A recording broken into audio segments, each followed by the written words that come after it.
Assalamualaikum warahmatullahi wabarakatuh. Salam sejahtera bagi kita semua. Kami, kelompok 4, Fonologi, Program Studi Pendidikan Bahasa dan Sastra Indonesia, Angkatan 2023, kelas A1. Sebelumnya, perkenalkan saya Rahmadi dengan NIM 23101162100007.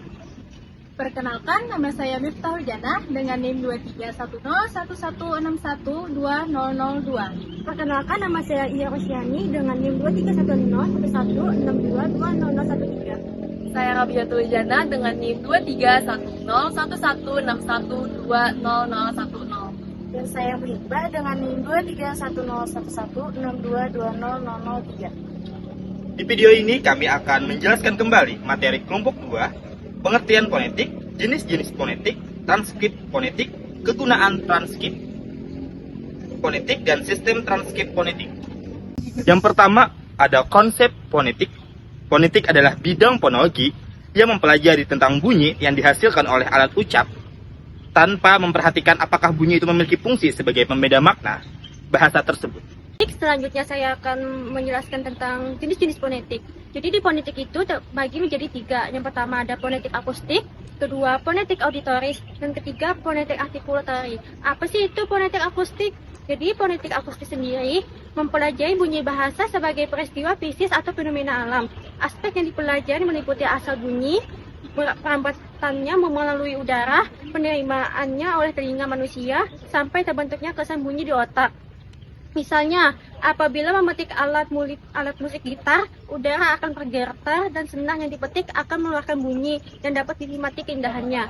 Yang kedua, fonetik auditoris. Ini mempelajari bagaimana mekanisme penerimaan bunyi bahasa oleh telinga sehingga bunyi-bunyi itu didengar dan dapat dipahami, baik yang dihasilkan oleh dirinya sendiri maupun bunyi yang didengar dari orang lain. Yang ketiga, fonetik artikulatori. Fonetik artikulatori yaitu meneliti bagaimana bunyi-bunyi bahasa itu diproduksi oleh alat-alat ucap manusia. Fonetik ini mempelajari posisi alat ucap seperti bibir, rahang, lidah, serta cara kerjanya ketika menghasilkan suatu bunyi. Misalnya bagaimana bibir membuat saat menghasilkan bunyi O. Baik, saya akan memberikan beberapa contoh huruf fonetik dalam bahasa Indonesia. Huruf vokal A pada kata apa? Huruf vokal I pada kata itu. Huruf vokal U pada kata buku. Huruf vokal E pada kata ember. Huruf vokal E pada kata sebar. Huruf vokal O pada kata obor. Selanjutnya, saya akan melanjutkan tentang transkripsi fonetik. Apa sih transkripsi fonetik itu? Jadi, transkripsi fonetik adalah penggambaran suatu bunyi bahasa menggunakan lambang-lambang khusus yang disebut simbol fonetik. Huruf-huruf fonetik ini dibuat berdasarkan huruf atau alfabet Latin yang dimodifikasi atau diberi tanda-tanda diakritik. Selanjutnya, sistem transkripsi fonetik. Ada beberapa sistem transkripsi fonetik yang umum digunakan. Di antaranya, yang pertama, International Phonetic Alphabet atau IPA. IPA adalah sistem transkripsi fonetik internasional yang digunakan oleh para ahli linguistik.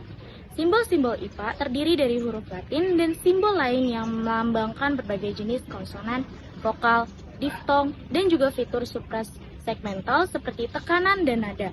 Contoh kata balon dalam IPA. Yang kedua, Americanist Phonetic Alphabet. Sistem ini dikembangkan oleh ahli linguistik Amerika untuk mentranskripsi bahasa India Amerika. Beberapa simbolnya mirip dengan IPA. Contohnya,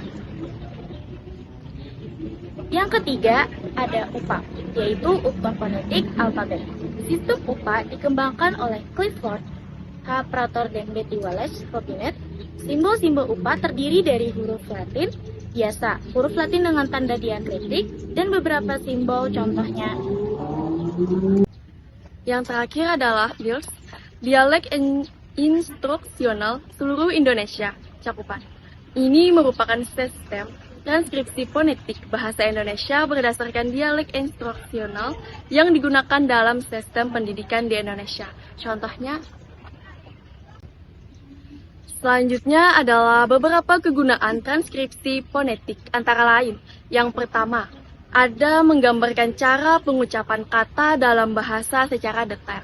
Yang kedua, menganalisis bunyi bahasa atau dialek secara detail sebagai data ilmiah. Yang ketiga, mengetahui proses fonologis dalam bahasa dengan melihat perubahan bunyi dari bentuk dasarnya. Selanjutnya kami akan memberikan 4 contoh iklan di Indonesia beserta transkripsinya. Yang pertama, pada iklan Bongo, karena rasa tak pernah bohong. Seperti ini contoh transkripsinya. Yang kedua, pada iklan tolak angin, orang pintar yang tolak angin. Contoh selanjutnya seperti ini. Yang ketiga, pada iklan Sari Roti. Sari Roti, roti sari roti. Contohnya seperti ini. Dan yang keempat, ada iklan SCTV, satu untuk semua, seperti ini. Sekian dari kami kelompok 4. Atas kesimpulan dari presentasi kelompok 2 kemarin dan 4 contoh iklan di Indonesia, kami mengucapkan wassalamualaikum warahmatullahi wabarakatuh.